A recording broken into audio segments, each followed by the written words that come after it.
Imagine having more money than Elon Musk, Jeff Bezos, and Bill Gates combined.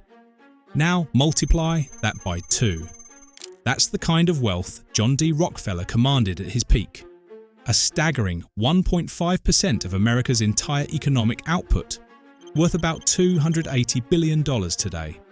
While modern billionaires juggle to keep their market share, Rockefeller's Standard Oil achieved something unthinkable: absolute control over 90% of America's oil refineries and pipelines.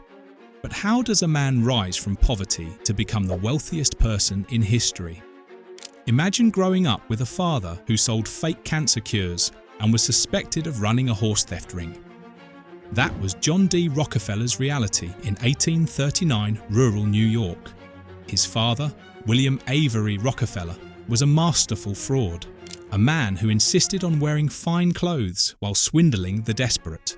But while most would crumble under such a shadowy upbringing, young John forged something unexpected from his father's deceptions: an obsession with legitimate success. Though, as history would show, legitimate didn't always mean ethical. Starting as a bookkeeper earning pennies, Rockefeller pinched every cent with religious devotion. But while others saw just another poor boy counting coins, he was quietly plotting an empire. With saved wages and a loan from his notorious father, he made his first bold move in Cleveland, Ohio. The question wasn't if he would succeed, it was how many competitors he would crush along the way.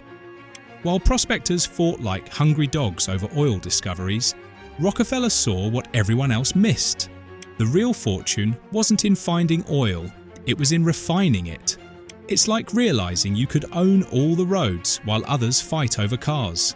In 1870, at just 31, he founded Standard Oil.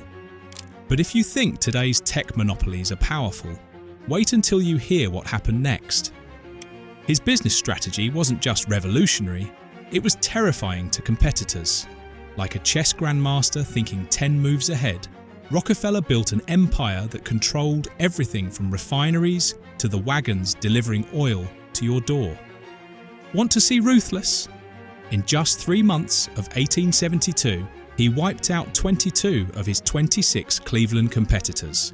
Just when they thought they could compete, he'd reveal another secret weapon, like railroad rebates that made modern corporate subsidies look like lunch money. But as his empire grew, so did the number of enemies watching his every move. By the 1880s, Standard Oil's power had grown so massive it sent shockwaves through America. Imagine if Amazon, Google, and Facebook merged into one unstoppable force. Then multiply that fear tenfold. As journalists exposed Rockefeller's iron-fisted tactics and politicians scrambled under public pressure, the empire seemed unstoppable. But in 1911, everything changed. The Supreme Court delivered what should have been a killing blow, shattering Standard Oil into 34 pieces under the Sherman Antitrust Act, a law seemingly written just for him. Game over? Not quite.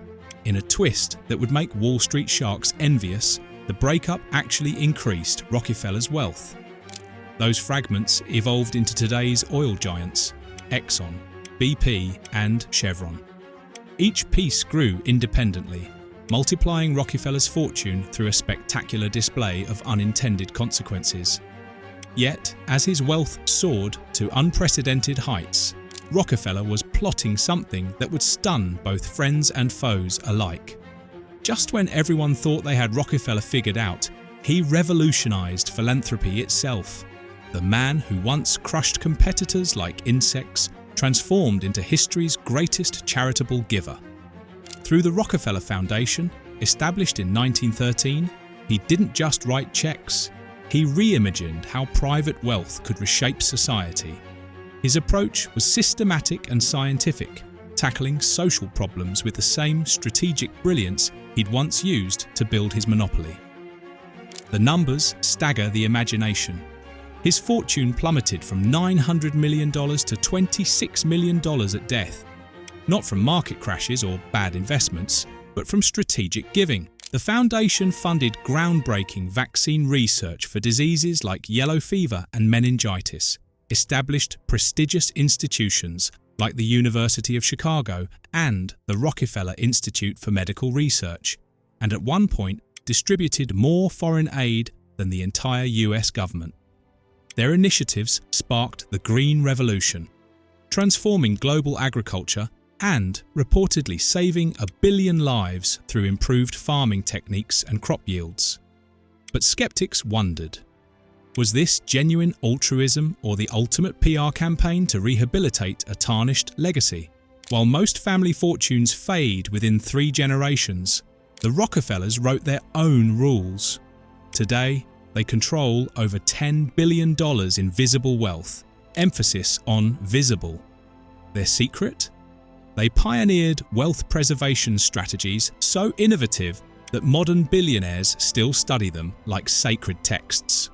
The family's waterfall concept uses complex trust structures and tax-exempt life insurance policies to pass wealth through generations, virtually tax-free.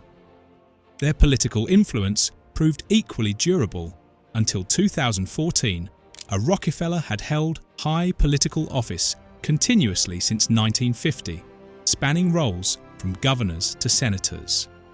Through the Rockefeller Foundation, the family shapes global policy alongside modern giants like the Gates Foundation, influencing everything from international health initiatives to economic development programs in ways that blur the line between private philanthropy and public policy. Critics argue this creates a shadow government of private wealth, while supporters point to the millions of lives improved through their initiatives.